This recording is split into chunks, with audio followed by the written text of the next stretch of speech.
šajā ezerā, tieši šajā vietā, kur mēs atrodamies, ir vēlams zvejot ar laivām.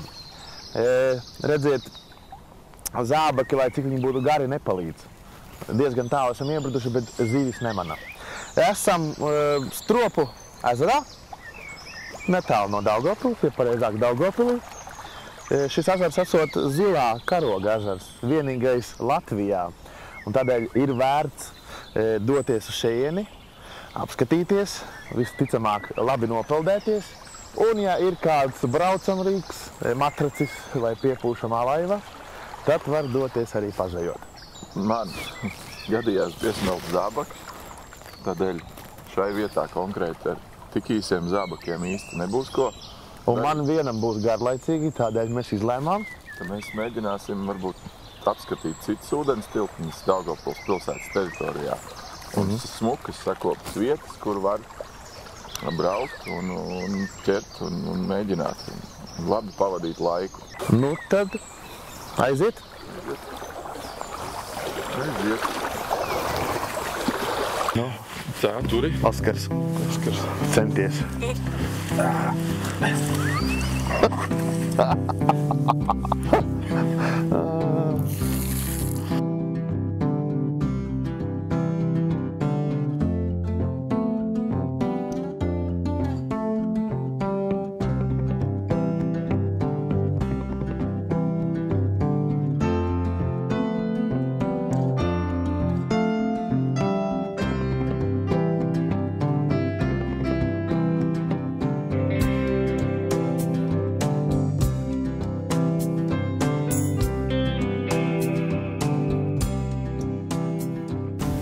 Un neķer kaut ko? Neķerās, jā, pagaidām neķerās. Un cerēsim, ka būs. Nu, viņš sabarots, vajadzētu būt. Viņš ir jau kāds, kurā mēs ezerā esam šodien? Šobrīd otrais Šuņezers, saucam pa Šuņku. Nu, es pieļauju, ka vajadzētu pienākt lielai zivī. Mazo mēs te redzam. Vieta ir smuka, laiks labs. Mākoņi tā kā nav. Tā ezera mala ir laba, bet, nu, redzēs, varbūt jāpagaida kādu brīdi. Nu, salīdzinājumā ar Stropiem šeit ir tā kā neiebrienams uzreiz dziļums lielāks. Nu jā, ezers ir mazāks. Tā zāļu mala arī ir, tas Stropos ir tīrāka tāds milšaināka mala. Un tad šeit ir tāda uzreiz zālīta un nu, vieglāk tā arī piebraukšana varbūt tāda tīra, ka te patām blakus viss. Mēģinājām ar fīderi, ar barotaviņu, nu redz pats, ka pagaidām ar fīderi ir grūti, jo ir tā zāle. Vēl ir cerība Daugavā. Nu jā, un tad mums varbūt tā ir vienīgā daugavpiliešu cerība. Vismaz šodien man sāk šķist, ka Daugava ir vienīgā vieta, kur visi zvejo. Nu, man gribētos ticēt, ka mēs arī šeit noķersim kaut ko. Nu, ja nē, tad Daugavā, jā, Daugavā ir visas iespējas no krasta mēģināt noķert gan līdaku, gan kādu asari, varbūt raudu. Spriežot pēc šitām visām iebrauktajām vietām un iebrastajiem krastiem niedrēs, es domāju, ka te kāds zvejo. Makšķernieki ir, jā, makšķernieki ir un ik pa laikam ir arī labi. Šobrīd neviena nav vienīgi, varbūt ikdienā, varbūt darba diena vienīgi. Jā, nav tā brīvdienā noteikti, ka šeit būtu jābūt cilvēki, būtu makšķernieki, atpūtnieki būtu, jo vieta ir populāra un iecienīta. Un es esmu dzirdējis arī, kad noķer tīri smukas, gan līdakas, gan raudas un arī pa kādam asarim ir, jo tā vieta tiešām ir tuvu pašam pilsētas centram. Un pilsētā viņi ir populāri. Viņi ir populāri gan atpūtniekiem, gan makšķerniekiem.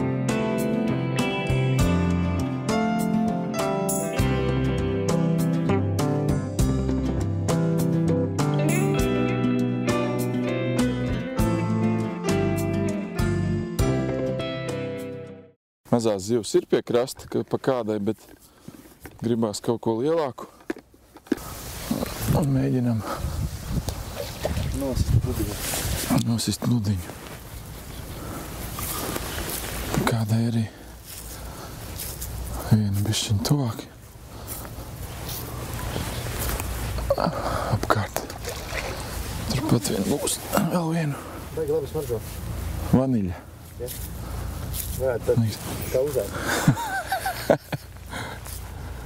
Pagadi. Saldēm.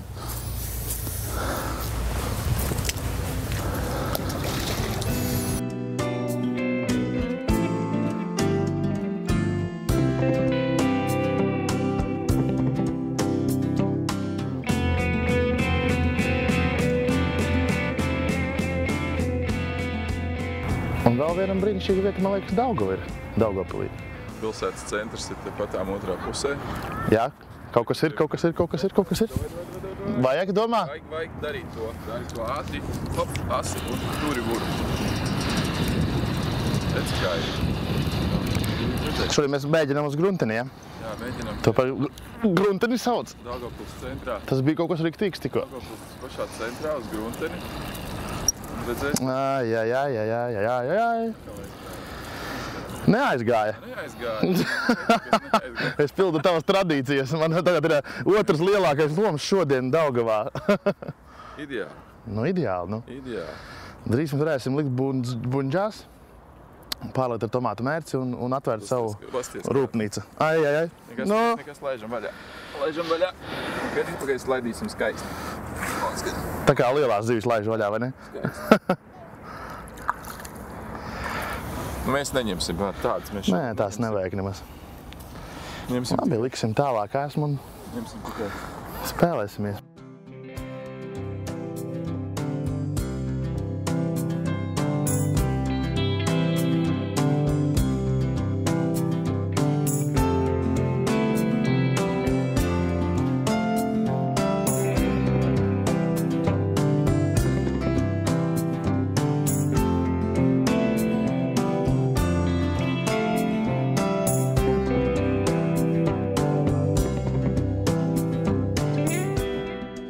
Japānā saka, ka zvejo tās gliemenis. Pie mums Daugavpilī arī Daugavā var noķert gliemeni. Vienu tādu papēdis arī. Cerēsim, ka tev nav nekā. Nu viss zandarts. Vietējā šprote. To laidīsim atpakaļ. Lai jau līdakām ir barība. Lai tā lielā nāk pēc tam. Ai, cik žēl. Nu, lieliski. Kāda šķuka?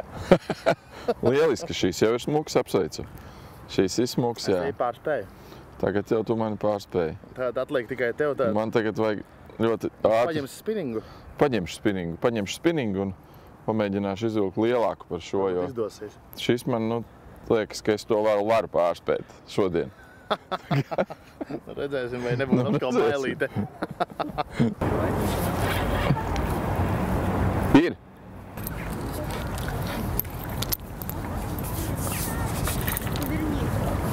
Redz kāds.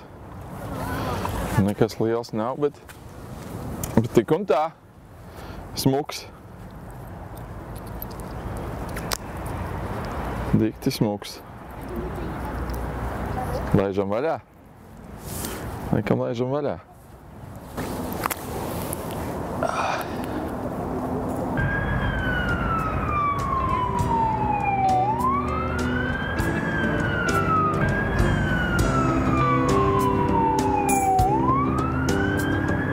Nu, neticēsiet, bet šai vietā, tepat otra puse, kādu brīdi atpakaļ tika noķert 9 kg liela līdaka. Tāpēc man ir uzlikta viena populāras krāsas zivtiņa, un es mēģināšu te īsā laika sprīdī pierādīt, ka varbūt man arī kaut kas līdzīgs izdodās. Nu, redzēsim, kā veiksies. Laika nav daudz, bet, jāmēģina izmantot liederīgi. Redzēs, kas te sanāks. Krasts ir akmeņains, ir arī zālīts, nav dziļš. Tā kā varbūt, ka veicās, varbūt arī kāds asaris. Asaris šeit arī dzīvo. To jau mēs dabījām izbaudīt uz Grunteni. Tā kā, redzēs. Var paveikties.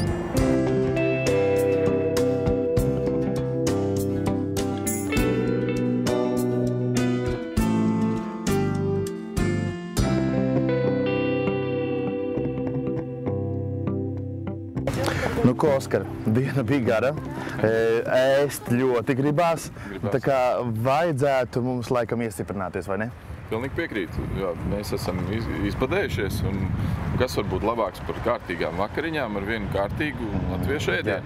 Un man liekas, ka pilnīgi normāli būtu meklēt kārtīgas izēvielas zemnieku tirdziņā, vai ne? Tieši tā, kur mēs esam šobrīd arī esam klāt, un tagad iesim un skatīsimies.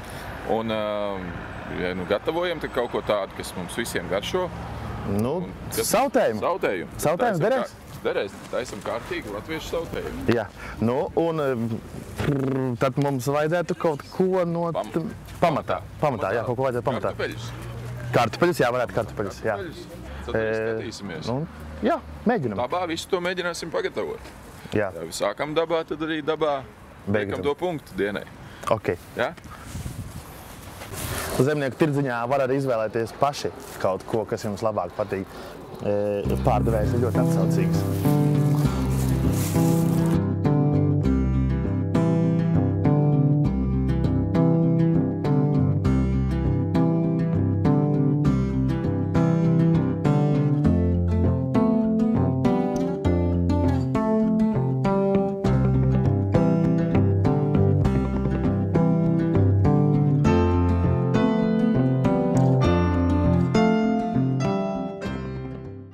Būtu tā kā laikam laiks pievienot tajā karstajā katliņā pie sīpoliem un pārējiem mazajiem garšvieliņiem kaut ko kretīgāku, jā. Sāksim ar kartupeļiem, vai ne? Droši, jā. Mēs jau laicīgi pacentāmies sagriezt pa ceļam no tirgus uz šejieni, uz šo brīnišķīgo parku. Nu, tad mēs liekam arī iekšā kabačus, ko mēs nopirkām pie burvīgajiem saimniekiem. Arī ziedkāposti iet mums iekšā. Jā, pagaidi, tur vēl tā kā nedaudz jāsamaisa, lai viss tas tā samaisās kopā. Nu, te var mēli norīt. Nu, jāsaka gan, ka mums ar to zivi nepaveicās, bet ir liels, bet mums ir viens tāds, teiksim tā, izveicīgs makšķernieks, kas šorīt arī ir bijis. Jā, tepat pupēt, mazliet tālāk, citā vietā. Citā vietā un noķēris tādu pamatīgu breksi. Un arī šodien viņš ir ciemos pie mums uz vakariņām. Nu, vasals, Juri, ej šur. Vasali, puiši. Nu, vot. Kvas ar dolu uzreiz. Redz, cik ar lielam zivim iznāk, vai ne? Jā. Nu, tā kā mēs zvejnieki viens otru atbalstām, un šokar bez zivs nepaliksim. Būs sautējums un būs ļoti garšīga. Cerēsim, ka garšīga zivs. Nu, lai viņi labāk turētos, viņu vajag saspraust ar zobu bakstāmiem kociņiem. Nu, lai tas viss pildījums, kas ir iekšā, netiek ārā. Un, nu, kā jau tu teici, ka plaudi un breks ir praktiski muļķīgi pildīt. Vislabāk būtu pildīt kādu karpu vai kaut kādu citu zivi, kas ir biezāku kārtu gaļas. Kamēr sautējums gatavojas, tikmēr mēs varam jau likt mūsu jūrā atvesto breksi. Nu, cerēsim uz mērenas uguns cepties, lai pēc kāda brīža varētu viņu arī baudīt.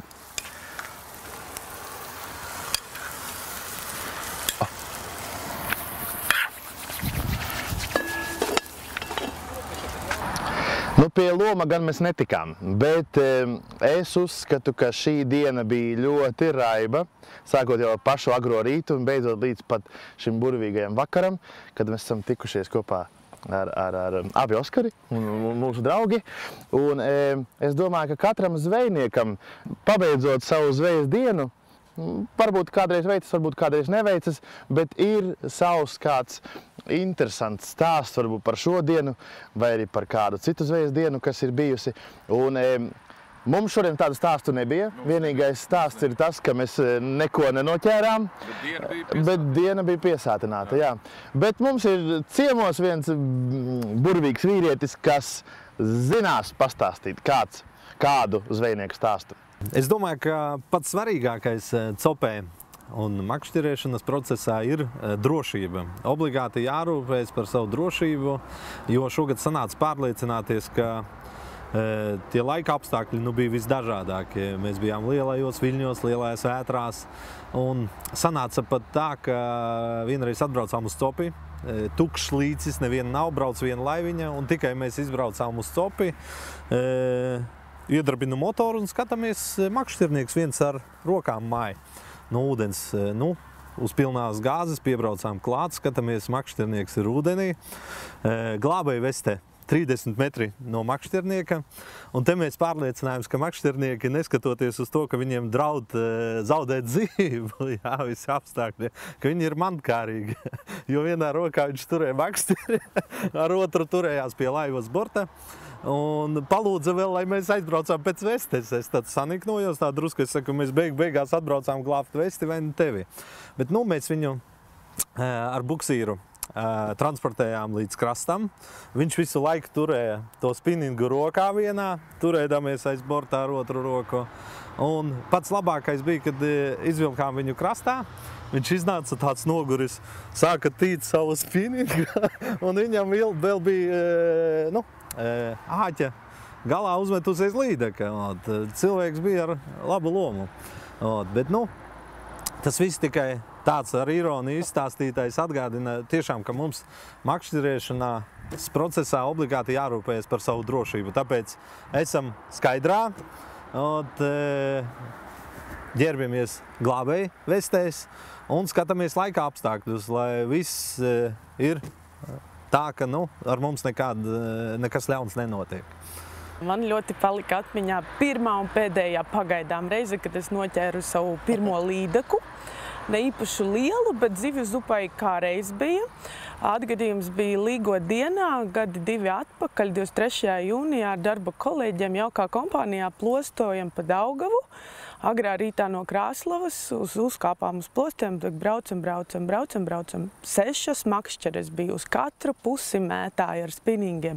Vīrieši, sievietes, vecāka kundzīte arī, un nekā. Un es tagad saku, Jāni, vīram, iedod man to makšķeri. Es iemetu, un saku, klausies, iepinās zālēs. Jānis saka, davai paliec drusciņu uz leju, lai izpinas ārā.